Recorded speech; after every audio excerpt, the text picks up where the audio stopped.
Of Mina. The 11th, 12th, and 13th of the Hijjah are the 3 days of Mina.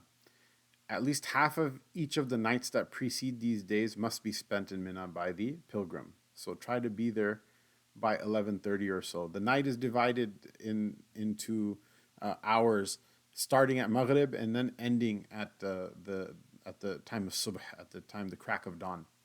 And so that's how you can tell who spent half the night. And you don't have to be half the night within your tent itself, but at least you have to be within the boundaries of Mina for at least half the night. The actions in these days comprises stoning of all three jamarat. So on the 10th of Dhul Hijjah, the day of Nahr, you only stone the Jamratul Aqaba 7 times. But during the 11th, the 12th, and the 13th, a person will stone all three of the Jamarat, starting from the time of high noon all the way until the time of Maghrib. That's the time for a person to stone.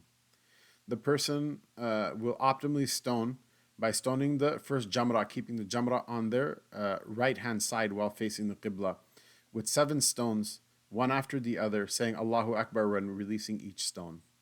Then they will move to the side and face the Qibla and make dua for a very long time for all of their needs in this world and the next, and for their family, parents, teachers, loved ones, friends, and those who they owe it to them to make dua for them. And it's related that the Prophet ﷺ made dua between the Jamarat for the time it would take to read Surah Al-Baqarah or Surah Al-Imran, which is a good long time, somewhere between maybe 20 minutes to 40 minutes or so.